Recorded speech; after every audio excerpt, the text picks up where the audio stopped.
Hello, Yankees Nation! Welcome back to your go-to channel for the latest and greatest updates on our Bronx Bombers.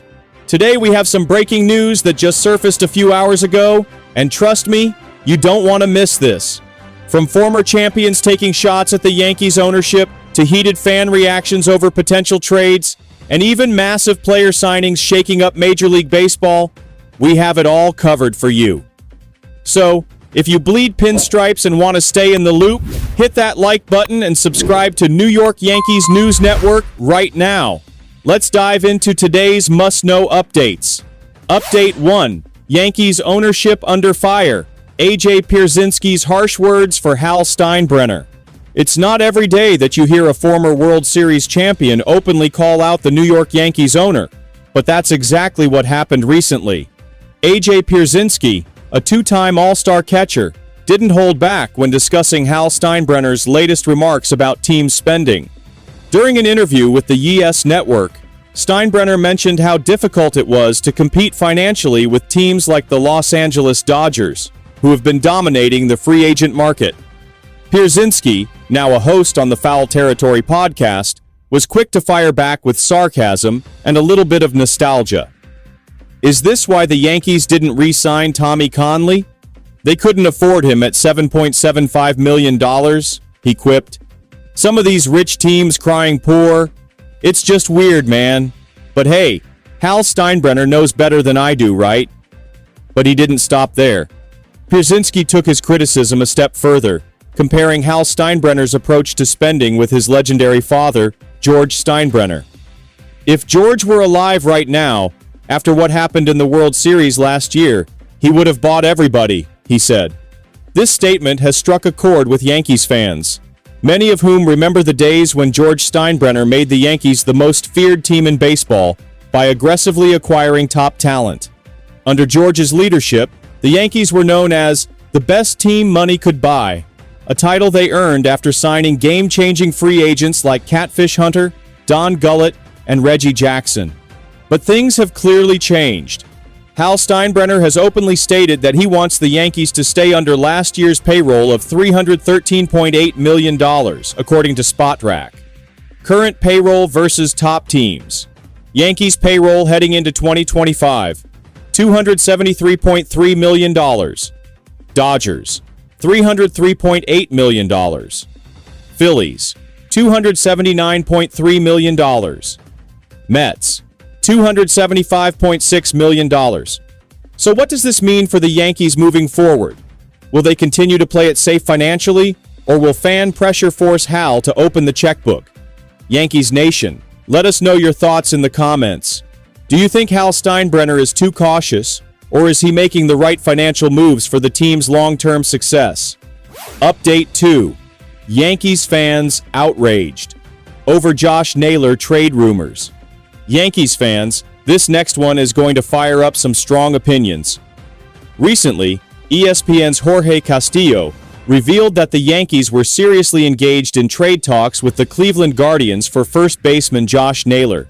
But before you start picturing Naylor in pinstripes, relax. The deal never happened.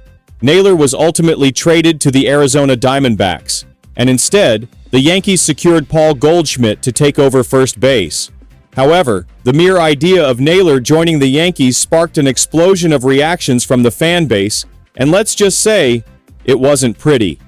One fan bluntly wrote, "If we were getting Naylor, then why did we sign Paul Goldschmidt?" Another Yankees supporter made it crystal clear that the rivalry still runs deep, commenting, "No, forever a rival. The beef never ends."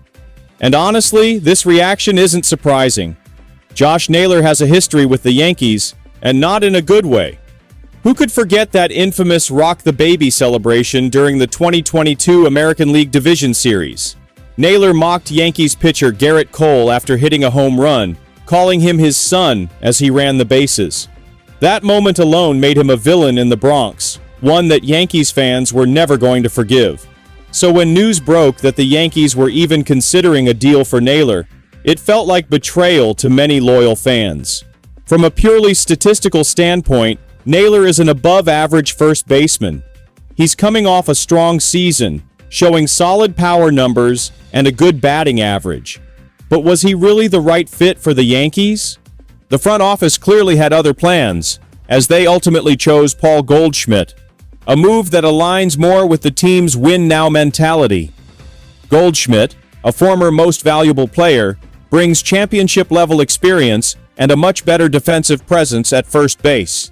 It's tough to say, but for most Yankees fans, Naylor never felt like a good fit. Not because of his skills, but because of his history and attitude toward the team. One thing's for sure, had he ended up in New York, the reaction from fans would have been pure chaos. So, Yankees Nation, what do you think? Did the front office make the right move by passing on Naylor and going for Goldschmidt instead? Or did they miss an opportunity to add another young, powerful bat to the lineup? Drop your thoughts in the comments. Update 3. Max Scherzer's $15.5 million move. A Yankees miss or smart decision? Yankees Nation, this next update is about a major pitching shakeup in Major League Baseball. The Toronto Blue Jays just pulled off a blockbuster signing, locking in three-time Cy Young Award winner Max Scherzer on a one-year, $15.5 million deal. Now, the big question, did the Yankees miss out on a golden opportunity? Scherzer, at 40 years old, might not be the same overpowering ace he once was, but let's not forget. He's an 8-time All-Star. He has 3 Cy Young Awards. He's one of the most dominant strikeout pitchers of his generation. Even last season, despite battling injuries, he still managed a 3.95 earned run average with the Texas Rangers. Not elite, but definitely solid. With the Yankees' rotation already in question, fans are wondering, why didn't the front office make a move for Scherzer? Did the Yankees pass up a much-needed veteran presence? Let's be real. Scherzer has the kind of postseason experience that could have been invaluable for a team trying to make a deep playoff run. But there are 2 key reasons why the Yankees may have backed away from this deal. Age and injury concerns. Scherzer has had multiple injuries over the past few seasons, raising concerns about his durability. Financial strategy. With Hal Steinbrenner's emphasis on controlling payroll, the Yankees may not have been willing to spend big on a short-term gamble. Instead of chasing Scherzer, the Yankees made their own moves in the offseason, signing Max Fried to an 8-year deal. As of now, the rotation looks like this. Garrett Cole, the undisputed ace, but needs more support. Carlos Rodon, huge potential, but injury history is a concern. Marcus Stroman, a solid addition, but not quite an ace-level signing. Max Fried, the Yankees' major investment, but will he be a true number 2 behind Cole? Adding Scherzer to this group would have provided much-needed veteran depth, but the Yankees chose to stay put.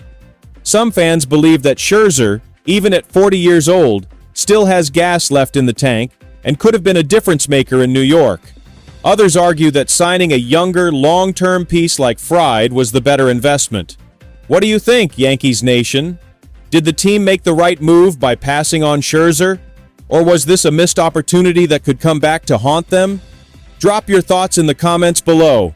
That wraps up today's action-packed Yankees update.